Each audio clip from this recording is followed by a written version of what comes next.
Hello everybody.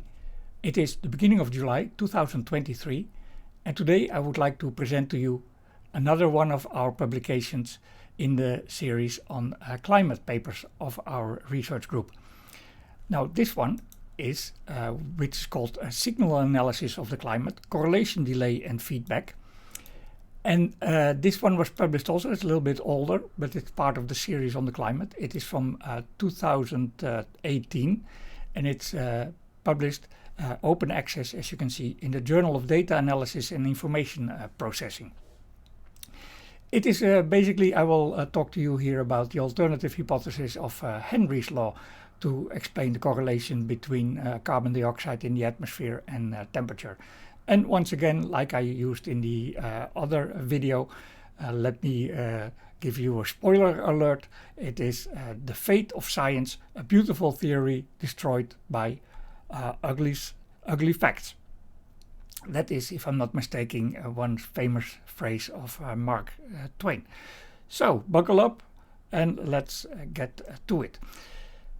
Let me start by the famous plot which made Al Gore famous, the failed presidential candidate.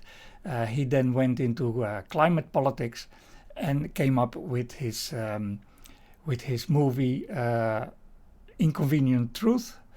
And in that he presented this data, and at that time it piqued my interest because he presented this data with a very convincing strong correlation between carbon dioxide in the atmosphere the last 800,000 years and the temperature on the planet.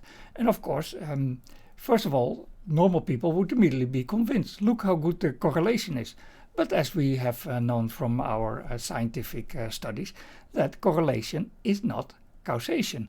And on top of that, to have this idea that then, that must then be responsible, this one must be responsible for that one, the temperature must be caused by the carbon dioxide. Well, are there alternative explanations for that? As we know from the scientific method of Karl Popper, that if you want to agree on that this is the current correct explanation of a certain phenomenon, then you have to exclude all the other hypotheses. And one of the other hypotheses, as we will see, is Henry's law. But for the moment, let's see, this is the data of Al Gore, correlation between CO2 and temperature.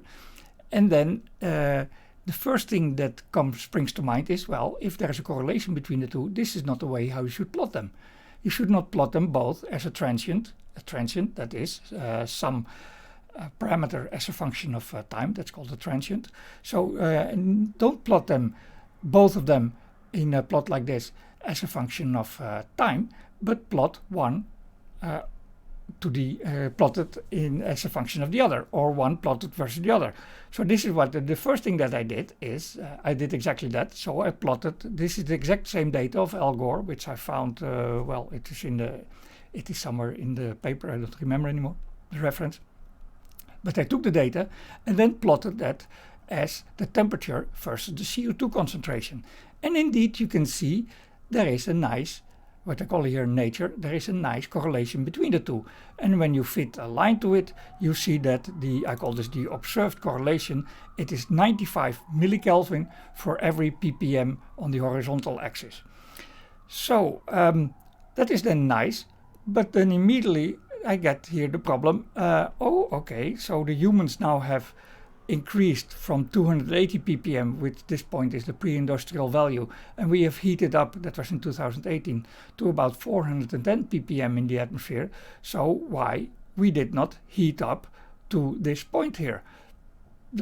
That if this is the correlation and this is the temperature as a function of carbon dioxide concentration, then we should have heated up by about, what was it? I have it here somewhere, 13 degrees or something like, yes, 13 degrees is expected. And we didn't. So how can it be? Well, we could think like there's a delay between the two. It will take time for us to reach this point. No, that is not the case, because as we know, the atmosphere, when we change the radiation balance, like we do every year, we do in summer and in winter, we change the radiation balance. And as you can see here, the sunlight is a sinusoidal function of time. And it has a maximum of 21st of June in the Northern Hemisphere and a minimum in 21st of December. And as we know, this is not the hottest day of the year. The hottest day of the year is approximately, or exactly, to be honest, it's exactly 1 month later, so let's say 30 days. After 30 days, that is 21st of July in the Northern Hemisphere, we have the hottest day. And in 21st of January, we have the coldest day. So that means that there is a delay between the two of about 30 days. Or in terms of relaxation times, if you have in a sinusoidal function, you have 30 days delay between a phase delay between the two, it means your relaxation time is 45 days. So in 45 days approximately, we should have heated up to this 13 degrees, and we didn't. So this is already basically end of story. It is not this greenhouse effect that is causing this correlation. So then what is the alternative explanation of heating up? Well, before I continue, I should say this more carefully. Another thing that is then a nail in the coffin of the greenhouse effect is that we also find a strong correlation between temperature and methane in the atmosphere. So in other words, carbon dioxide and methane, they are correlated. So how can it be? How can the information of carbon dioxide go into the information of methane? And how can they then both affect the temperature? There is something that is fishy here. So then we should also see, are there alternative explanations? Is there an alternative hypothesis? Like we're supposed to do for the scientific method. And there, indeed, it is. This model is called Henry's law, which is very old. It's from the 19th century. That is that if you heat up the oceans, they liberate gases from these oceans, including carbon dioxide and methane. So you get a different balance. It is like if you take a can of Coca-Cola, you heat it up, the gases come out. As you know, they bubble out. Or if you boil water, the gases come out. And of course, if you change the amount of gases above the can of Coca-Cola, it will not heat up your can of Coca-Cola. That's absurd. And this actually, we will see in a moment, this Henry's law, it can explain all the data. Moreover, it can explain why carbon dioxide is related to the temperature. Carbon dioxide is related to the temperature, why methane is correlated to the temperature, and thus why the two of them are correlated to each other. So that solves another nicely solves another problem that we have with these correlations. So then let's do the analysis in terms of Henry's law. If we have the correlation between the two, the derivative of this curve here, of this line, is 95 millikelvin per ppm. We can also do the reverse. We could plot it as concentration as a function of temperature. And then you get, of course, the derivative of this function is 1 divided by the derivative of the other plot. So that would be 10.5 parts per million of carbon dioxide in the atmosphere for every Kelvin of temperature increase. So that is actually what we observe in this plot of Al Gore. About 10 parts per million for every Kelvin. And then let's now take a look at how people have they have measured it. They have measured the greenhouse effect and what it would be on the temperature. Some people have actually measured it. In my own estimate, which I've had done earlier, I got about 3 millikelvin per ppm.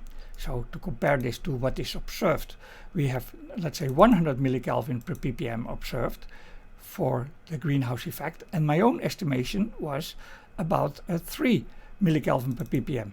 Other people did a much better job than I did, and they came up with 1.4 millikelvin per ppm. So that is about 2 orders of magnitude too small to explain the data. And we're going back to this value in a moment. On the other hand, we have also the measurements of this Henry's law. So these people, you can also find it in the Handbook of Chemistry and Physics. It's there. It's a table of solubility of carbon dioxide in water as a function of temperature. It's somewhere in the middle but maybe people say this is not relevant because it's seawater, it's salty water and so on. So here Mr. Al-Anesi, I don't know how to pronounce his name, Al-Anesi, and co-workers, they studied it. They took salty water, seawater, and found out what is the solubility of the equilibrium constant of this Henry's law of the ratio of carbon dioxide in the atmosphere and in that ocean water, and they found 10 parts per million for every Kelvin.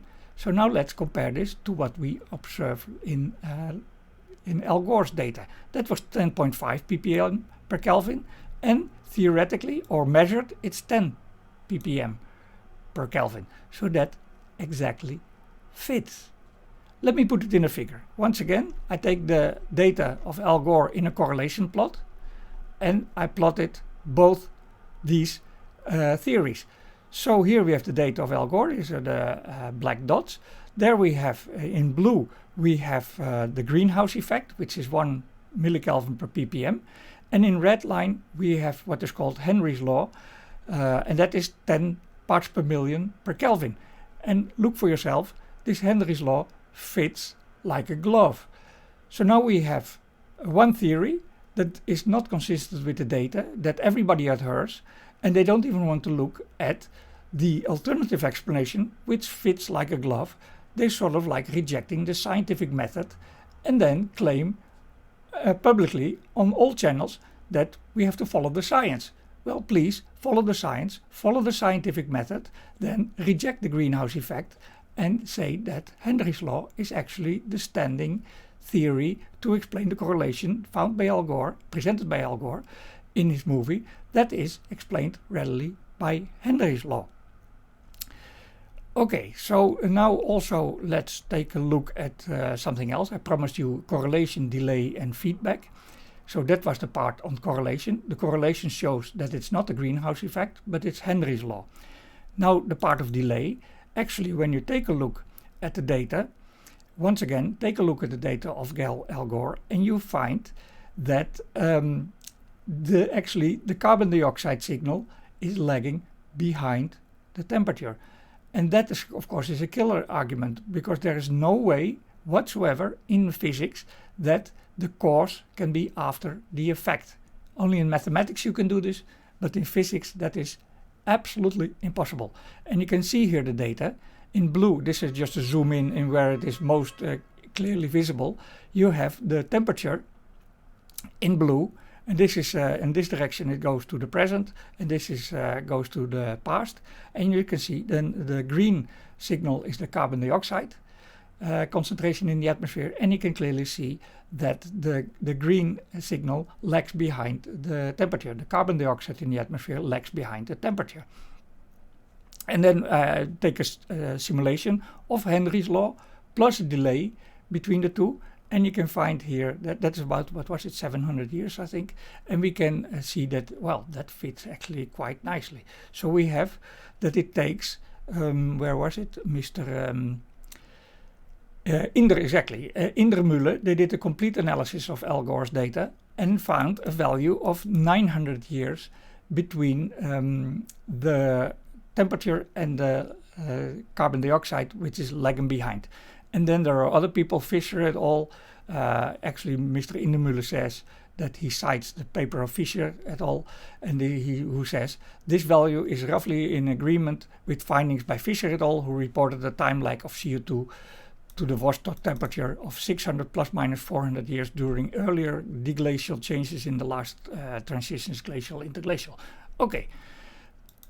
Fisher and co-workers attribute the delay to the ocean outgassing effects, i.e. Henry's law, and even find that at colder times the delay is longer, which you expect because it's a thermally activated process degassing. So everything makes sense in Henry's law. Okay, so then here we go about some technical details, and finally to finish this thing, a little bit about feedback and stability, because that is still a work in process. I'm currently writing a paper has been submitted to explain this a little bit better. But of course you also have, they're always talking about feedback, that if you increase the temperature, out comes the carbon dioxide from the oceans, probably. They also admit that Henry's laws exist, and methane coming out of the tundras from Siberia and so on, and this then feeds back and amplifies. It's actually then not feedback, but that would be amplification, and that would amplify the effect of the carbon dioxide initially emitted into the atmosphere.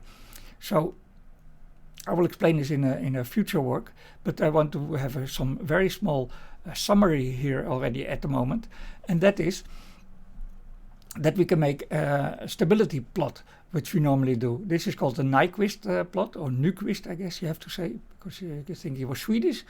So this plot, you plot the open loop gain, so the effect that we have seen, how much temperature changes based on how much carbon dioxide in the atmosphere, that is, and then with feedback beta fed back into the original, the product of these two is called the feedback loop.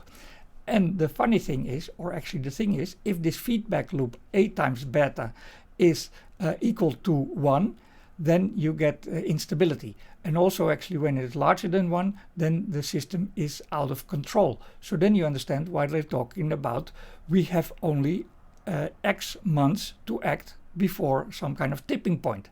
That is because they think that the climate is unstable. So if you look at the value that they present of the greenhouse effect plus feedback, they have it very close to this point where it is 1, which is called the Barkhausen criterion. And that point it starts oscillating, or it starts becoming unstable. So their model indeed is that it is very stable, very close to this instability point, and they talk about that we have only X months to act before a tipping point. But if you look at Henry's law, it is inside the circle of unity 1, and this is then completely stable. With Henry's law, the climate is stable, and the climate must be stable because look around you. Every summer and winter we are perturbing the climate. So if the climate were unstable and we're in this, let's say, yellow zone, then even the minutest, tiniest perturbation of the system, let's say 1 millikelvin or 1 picokelvin actually, or 1 molecule of carbon dioxide would eventually start destabilizing the climate. So if the climate is unstable, as they say, we would already have been unstable without human intervention, because maybe somewhere an ant would have farted and we would now be in a situation as a runaway situation. And that is not the case. Therefore, it cannot be that the climate is unstable. Therefore, one more nail in the coffin of the greenhouse effect, which would present it as unstable. It is in fact, the correlation is in fact caused by Henry's law. It is game over for greenhouse effect theory, hypothesis I should say. Okay, so let's put in a summary. We have here the two competing models to explain the correlation. We have the greenhouse effect and we have Henry's law. Well, both can in principle explain the correlation. That is to say, the value is not correct for the greenhouse, but it can in principle do it. In Henry's law it can do it. It is actually, in Henry's law, the value is also correct, and the greenhouse effect it cannot explain the value of the correlation coefficient. Also the fact that there is a correlation between temperature and methane, the greenhouse effect cannot explain this, while Henry's law can explain this. And this was already said. And the delay magnitude, it doesn't make sense. There is no delay in the greenhouse effect. That is to say, it's a couple of days, maybe a month, which is not observed. And the delay magnitude with Henry's law, yes, you can explain that. It's a couple of hundred of years. The value is maybe not so well known, but it can be done. Feedback, it is doesn't make sense in greenhouse effect, and in Henry's law hypothesis, there is no need for feedback, or the feedback is indeed very small. So this summarizes this paper on our publication on, let's call it, on Henry's law. Thank you for your attention.